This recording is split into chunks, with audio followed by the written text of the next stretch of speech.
Bro, आज मैं तुम्हें ना एक लाइक ऐसी चीज़ के बारे में बताने वाला हूँ that is like really under discussed and ये चीज़ लाइक काफ़ी ज़्यादा अंडर डिस्कस्ड है हमारी बेसिकली फिटनेस कम्युनिटी में, and that is the thermic effect of food. भाई, तुम कोई भी खाना खाते हो ना, लेट अस से यू एट सम कार्बोहाइड्रेट्स, या तुम प्रोटीन खा लेते हो, या मे बी तुम फैट्स खा लेते हो। ठीक है, तुमने फैट्स खाए, वो तुम्हारे अंदर गए एंड बेसिकली डाइजेस्ट हुए। ठीक है, तो अगर तुम दिन में 2000 कैलोरीज खा रहे हो ना भाई, देन तुम कम से कम 200-300 calories thermic effect of food में वेस्ट कर रहे हो। ये क्या होता है? लाइक लेट अस सपोज तुमने 100 ग्राम प्रोटीन खाया। ठीक है, 100 ग्राम प्रोटीन में कितनी कैलोरीज होंगी? ऑब्वियसली भाई 100 × 4, क्योंकि 1 ग्राम प्रोटीन में 4 कैलोरीज होती हैं।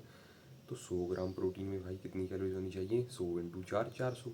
इतनी कैलोरीज होनी चाहिए। Okay, we understood that.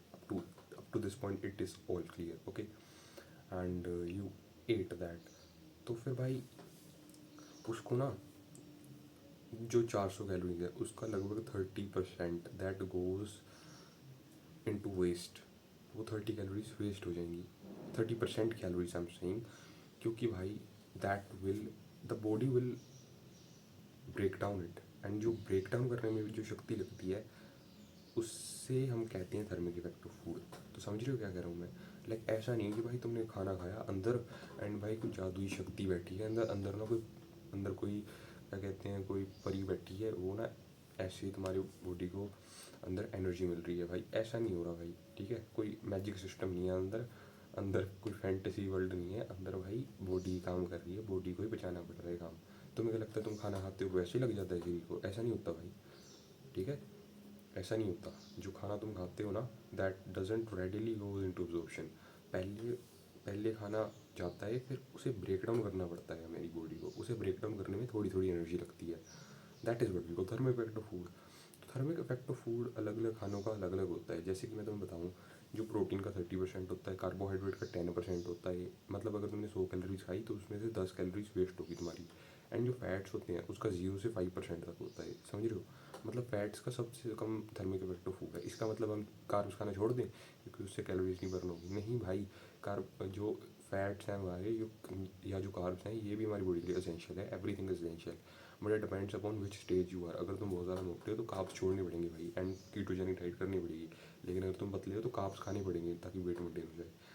So that kind of depends upon your situation. ठीक है भाई? तो एक बंदा था, उसका नाम था चोमू, एंड एक बंदा था, उसका नाम था राम। ठीक है, तो जो चोमू है ना, वो मेरी एडवाइस सुनता है, एंड वो पता है क्या करता है? वो ना सिर्फ प्रोटीन प्रोटीन खाता है, एंड ना कार्बोहाइड्रेट एंड फैट खाना छोड़ देता है। एंड 1 साल के बाद देखता है कि भाई ही हैज़ वेस्टेड अवे। उसकी ना मसल बची, ना फैट बची, ना कुछ बचा। भाई he is looking like a world war 2 prisoner. लेकिन जो राम है, वो मेरी एडवाइस को अच्छी तरह से सुनता है, वो एनालाइज करता है जो मैंने कहा है, एंड वो ना अपनी बैलेंस डाइट खाता है। अगर वो मोटा है तो वो कीटोजेनिक डाइट करके पतला होता है, एंड फिर वो मेरी एडवाइस को सुनता है। तो ऐसे है भाई, बैलेंस डाइट करो, एक डाइट में एक बैलेंस लाओ। ठीक है भाई? यही चीज़ मैं काफ़ी सारे टाइम से समझा रहा हूँ। And thermic effect of food तो एक चीज़ है, हमारी बॉडी के जो कैलोरी को बर्न करने के और भी तरीके हैं भाई। एक होता है BMR, होता है एक, तुम्हें पता ही है। एक thermic effect of food, and we have neat non exercise activity thermogenesis, and एक होता है ईट एक्सरसाइज एक्टिविटी थर्मोजेनेसिस। तो समझ रहे हो, ये 4 तरीके होते हैं मेनली बॉडी के कैलोरीज बर्न करने के। And I think that I have explain this topic in great detail. तो अच्छा हाँ, एक और चीज़ मैं बतानी भूल गया कि भाई जो ये थर्मिक इफेक्ट ऑफ फूड वाली चीज़ है ना, ये कई कई लोगों में थोड़ी थोड़ी डिफरेंट होती है। लाइक कई लोग ना फैट को ब्रेक डाउन करने में उन्हें थोड़ी सी ज़्यादा एनर्जी लगेगी, एंड कई लोगों को प्रोटीन ब्रेक डाउन करने में थोड़ी कम एनर्जी लग सकती है। That also your genetics also has to play a role in it. लेकिन इतना ही है इसमें। ठीक है, तो I hope that you have understood this. So जैसे कोई इंसुलिन रेजिस्टेंस बंदा है, जिस बंदे को इंसुलिन रेजिस्टेंस हो रही है, एंड वो बंदा इंसुलिन को अच्छे से अपनी बॉडी में अब्जॉर्व नहीं कर पा रहा, या फिर वो इंसुलिन को अपनी बॉडी में अच्छी तरह से हैंडल नहीं कर पाता। इंसुलिन रेजिस्टेंस क्या होती है? कि हम इंसुलिन से रेजिस्टेंस है, अगर इंसुलिन के लेवल जाएंगे तो हम उसे अब्जॉर्व नहीं कर पाते, या फिर हम उसे सेंस नहीं कर पाती हमारी body.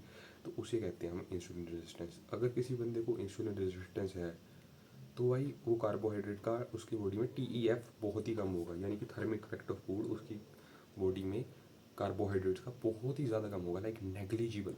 So I hope that you are getting what I am trying to say to you. बस हाँ, यही कहना था। Thermic effect of food, carbohydrates का 10%, प्रोटीन का 30%, फैट एंड लिपिड्स जो हमारे होते हैं चर्बी वगैरह उसका 0 से 5%। ठीक है। So I hope that you have understood what I am trying to say. मिलता हूँ आपसे अगली वीडियो में।